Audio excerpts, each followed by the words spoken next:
Hi friends, today we're gonna make our really yummy pumpkin chocolate chip cookies. Let's get started. First and foremost, make sure your hands and your work surface are clean as always, and preheat your oven to 350 degrees.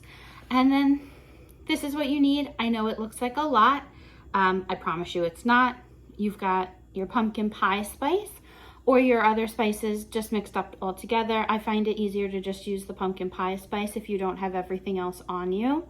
Some salt, some baking powder, some baking soda, an egg, vanilla, light brown sugar, regular sugar, oil, our pumpkin, and our chocolate chips.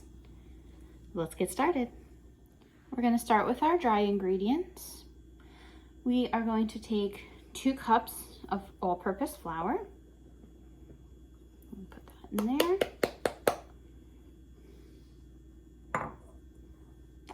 We're going to take 2 teaspoons of baking powder. We're going to take 3/4 of a teaspoon of baking soda. We're going to take our pumpkin pie spice or whatever other spice like nutmeg, ginger, cloves, things like that, or just this. Put that in. And if you're going to use pumpkin pie spice, you're going to use 2½ teaspoons. Otherwise, you're just going to use about 1/2 teaspoon for everything and about 1/8 teaspoon of clover. If you're going to make your own spice, I'll put it in the description, no worries. And we're going to take 1/2 teaspoon of salt. And we're just going to whisk it all together until it's all incorporated. Once we have that mixed, we're going to put it to the side just for now, and either in your KitchenAid if you're using one, or a regular bowl like this, we are going to take our regular sugar and our compacted brown sugar and our oil.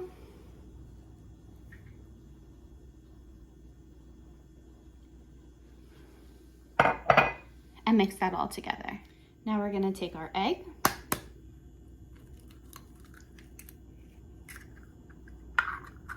and our vanilla. We're going to mix this, and then we're going to add our pumpkin. Now we're going to take our pumpkin and blend that in as well.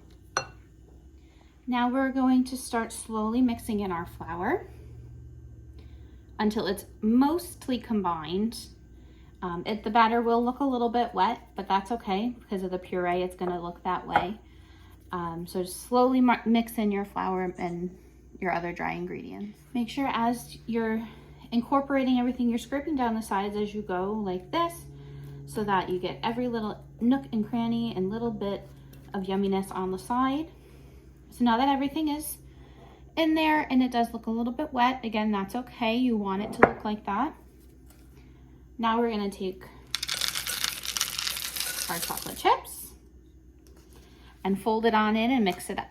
Now the fun part, you're going to take your baking sheet, put down parchment paper or silicone mat, or if you don't have it, that's fine too. I always like to use my silicone mats. Just makes it a little bit easier. They don't stick quite as much. So now you're going to take roughly 2 tablespoons. I'm going to use my lucky trusty scooper. You can use regular tablespoons if you don't have a scooper. And obviously if you want smaller cookies, that's okay too. Now we're just going to make sure they're evenly spaced apart. I can usually get 3 across and 4 down,